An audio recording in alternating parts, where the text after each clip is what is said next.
वाली और प्रोफेसर नाम है प्रिंस ऑफ पीस टीवी देखने वाले नाज़रीन की खिदमत में सलाम अर्ज करता हूँ और यसु मसीह के बाबरकत नाम में आप सबकी सलामती चाहता हूँ। डॉक्टर फ्रांसिस गिल प्रोग्राम नशा हलाकत ईमान रहाई के साथ एक बार फिर आपकी खिदमत में हाजिर है और खुदा की शुक्रगुजारी करते हैं कि स्टूडियो में आज हमारे साथ बहुत ही काबिल एहतराम मेहमान शख्सियत मौजूद है। हमारे साथ हमारे प्यारे भाई नैयर दास साहब मौजूद हैं। जी नैयर साहब, हम आपको खुश आमदीद कहते हैं प्रिंस ऑफ पीस टीवी पर प्रोग्राम नशा हलाकत ईमान रहाई में।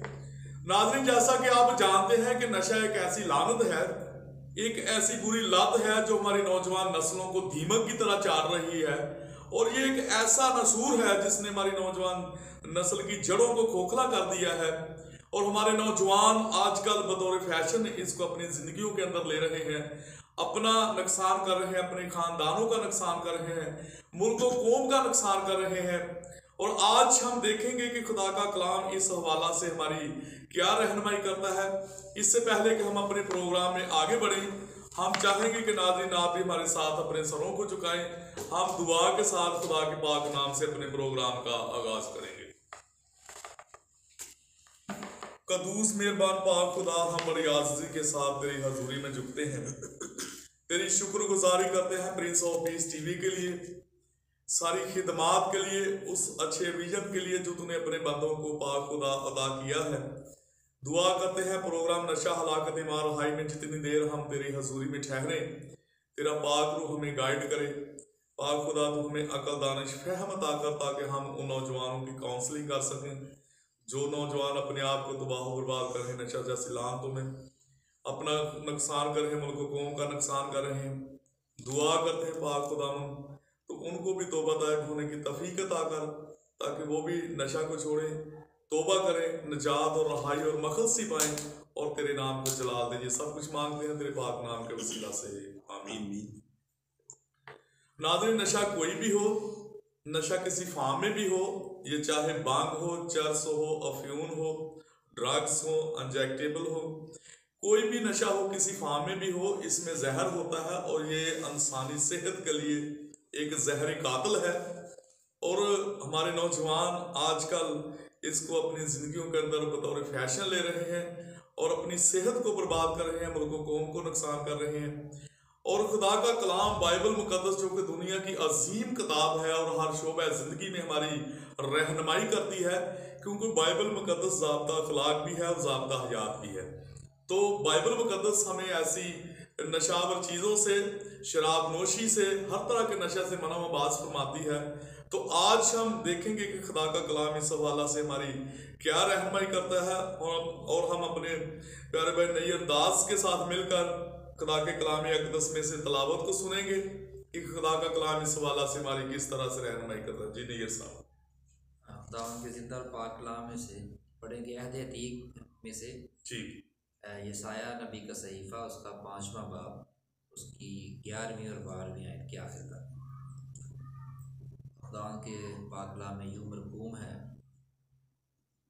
उन पर अफसोस जो सुबह सवेरे उठते हैं ताकि नशाबाजी के दर पे हों और जो रात को जागते हैं जब तक शराब उनको भड़का न दे और उनके जश्न की महफिलों में बरबत और सितार और दफ और बीन और शराब हैं, लेकिन वो खुदावंद के काम को नहीं सोचते और उसके हाथों की कारीगरी पर गौर नहीं करते। खुदा उनके कलाम के पढ़े और सुने जाने पर उसकी बरकत। खुदा उनका शुक्र हो, प्रेज़ द लॉर्ड, हालेलुया। और बहुत ही अच्छी और खूबसूरत वजाहत खुदा के बंदा बुजुर्ग यसाया नबी यहाँ पर इस रेफरेंस में फरमाते हैं और नैयर साहब ने बहुत ही खूबसूरत रेफरेंस इस हवाला से तलावत किया है। बुजुर्ग यसाया नबी उन लोगों पर अफसोस का इजहार कर रहे हैं जो लोग नशा जैसी लानतों में अपने आप को तबाह बर्बाद कर रहे हैं, जो शराब पीते हैं। वो कहते हैं कि उन पर अफसोस जो सुबह सवेरे ही उठते हैं। हालांकि जब इंसान कोई भी सुबह सवेरे उठता है तो उसको सबसे पहले उसका ये फ़र्ज़ बनता है, उसका ये हक है कि वो अपने खालिक के हुजूर सिजदा रेज़ हो, वो खुदा की इबादत करे, खुदा की हमद करे, खुदा की परस्तश करे।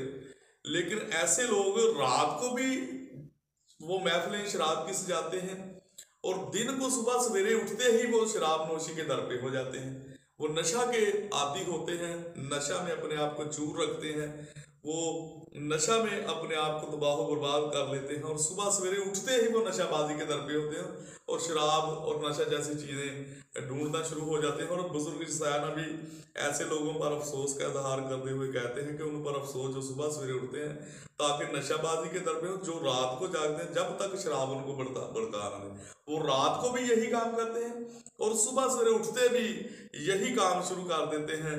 और खुदा का बंदा बुजुर्ग ईसाया नबी ऐसे लोगों पर अफसोस का इजहार करते हैं और फिर वो कहते हैं कि उनके जश्न की महफिलों में बरबत और सितार दाफ और बीन और शराब है।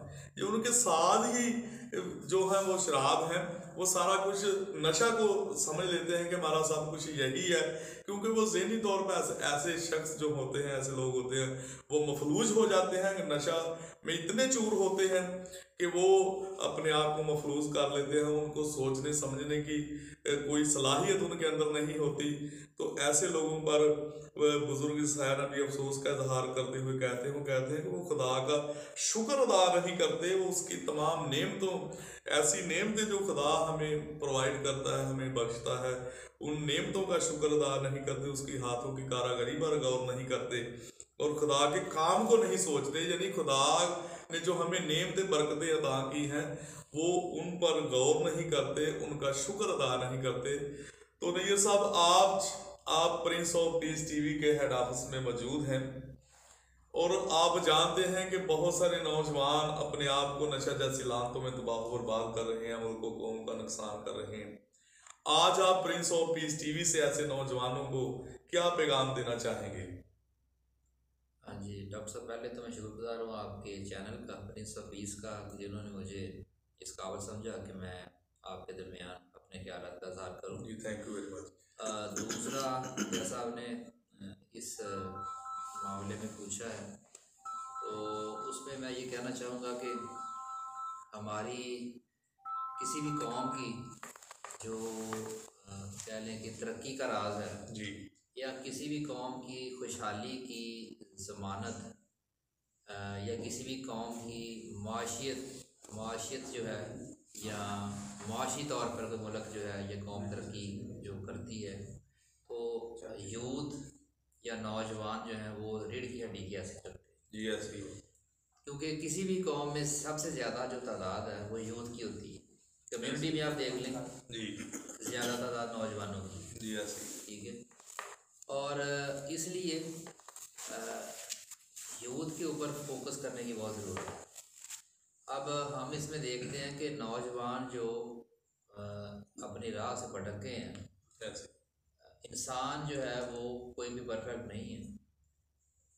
इंसान की शिरस्त में गुनाह है, क्योंकि इंसान ज़बूर नवीस कहता है कि मैं अपनी गुनाह की हालत में अपनी माँ के पेट से पैदा हुआ। ऐसे ही, तो ये एक फितरी अमल हमारे लिए है। लेकिन उसके बाद उसका हाल भी ये है कि बहैसियत बुज़ुर्ग या माँ बाप या चर्च के एल्डर्स या मसीही रहनुमा होते हुए सब पे ये फ़र्ज़ है कि वो एक कलेक्टिव एफर्ट के साथ इस सारे जो मुश्किल है, जो सूरत हाल है, इसका सामना करें और इसमें मिलकर एक काम करें।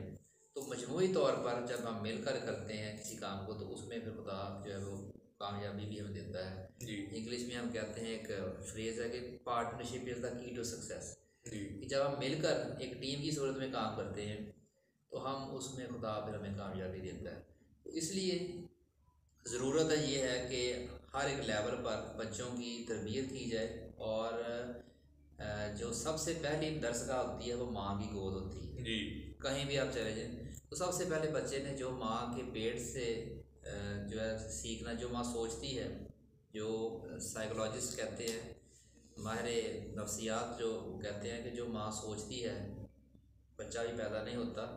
उसकी जो सोचें होती हैं, जिस तरह के उसके ख्यालात होते हैं, जिसकी नेचर होती है, वो सारी बच्चे में कन्वर्ट होती है, फीलिंग उसके अंदर आ तो इसीलिए मैं कहीं पढ़ रहा था कि इसराइल में जो ख़वातीन हामला होती हैं तो वो ख़वातीन ज़्यादा वक्त दुआ में, कलाम के पढ़ने में गुजारती हैं और वो जो दुआ है अपनी वो दिन में कई दफ़ा पढ़ती हैं, ताकि बच्चा जो है वो सुनता है अंदर, जो भी बाहर बात हो रही बच्चा अंदर सुनता है, तो बच्चे की शख्सियत डेवलप होती है। तो इसलिए हमें ज़रूरी है कि हम बच्चों की तरबियत इस तौर पे करें। कलाम में हमारे पास दुनिया का हर टॉपिक के ऊपर रहनुमाई है, तो ज़रूरी है कि कलाम को के मुताबिक अपने बच्चों की तरबियत की जाए, तो काफ़ी बेहतरी इसमें आ सकती है।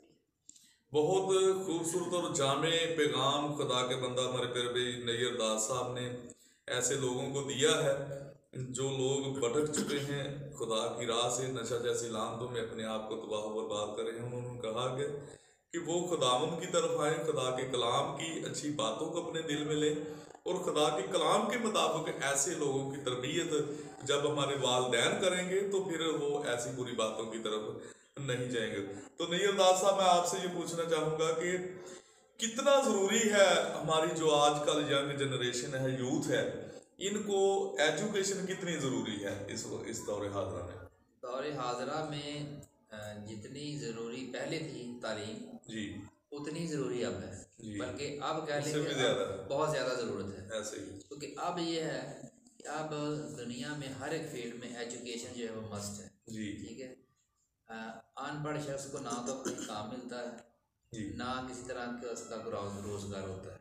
ठीक है। हमारी कौम जो है, मसीही कम्युनिटी की मैं बात करूँगा कि हमारी ना तो इतनी जायदादें हैं, ना ज़मीनें हैं जो हम जो इसके मुताबिक अपने निज़ाम चला सकें घर का। तो हमारे लिए ज़रूरी है एक ही चीज़ जो हमें अपलिफ्ट कर सकती है गैर कौमों में, और वो ये है कि तालीम। और अगर एजुकेशन हमारे पास है तो हम जो है हर एक जगह पर कामयाबी और सुरखरू भी हैं। क्योंकि हम देखते हैं कि क़याम पाकिस्तान के वक्त SP सिंघा साहब ने जब वोट दिया था पाकिस्तान के हक़ में, तो वो एक एजुकेटेड शख्स था और वो असम्बली के स्पीकर थे और उनकी एक इज़्ज़त थी, एक मकाम था, और उन्हीं की वजह से हमारी कौम का भी एक मकाम था। तो अगर ऐसा शख्स जिसको इस मकाम पर जा सकता है, तो हमारे लोगों को, हमारे बच्चों को ज़रूरत है कि वो भी उनके नक्शे कदम पर, अपने मसीही लीडर के नक्शे कदम चलते हुए तालीम हासिल करें और मुल्क और कौम और अपने ख़ानदान की और अपने खुदा की तमजीद का सबब बने। बहुत अच्छी और खूबसूरत बात हमारे प्यारे भाई नैयर दास साहब ने एजुकेशन के हवाला से कही है। उन्होंने कही है कि बहुत ज़्यादा ज़रूरत है इस बात की कि हमारी यूथ है, हमारी जो यंग जनरेशन है, नौजवान है, वो इल्म हासिल करें, वो तालीम हासिल करें, क्योंकि इसके बगैर तरक्की मुमकिन नहीं है। तो मैं नैयर साहब आपको भी अप्रिशिएट करता हूँ क्योंकि आप बहुत ज़्यादा तालीम से वाबस्ता लोग हैं, उस्ताद हैं। आप गोजरा शहर में तालीम के हवाला से आपका एक बहुत मकाम है, क्योंकि आपके दादा जो चरणदास साहब वो भी टीचर थे। उसके बाद जो आपके वालिद साहब से परसी सी दास साहब, वो भी मशहूर मरूफ इंग्लिश के टीचर थे। और उसके बाद आपकी बारी आती है तो आपको भी खुदा ने एक अच्छा मकाम दिया है। हम खुदा की शुक्रगुजारी करते हैं इन सारी बरकतों के लिए जो आपको खुदा ने बख्शी हैं। तो नाज़रीन, इसके साथ ही हमारे प्रोग्राम का वक्त ख़त्म हुआ चाहता है। नैयर साहब, हम आपके भी शुक्रगुजार हैं प्रिंस ऑफ पीस TV को वक्त देने के लिए। नाज़रीन, फिर मिलेंगे नए प्रोग्राम में नए गेस्ट के साथ। उस वक्त तक दीजिए हमें इजाज़त। God bless Prince of peace TV, God bless all of you, God bless Pakistan. Pakistan जिंदाबाद। जीते रहिए, देखते रहिए प्रिंस ऑफ पीस TV।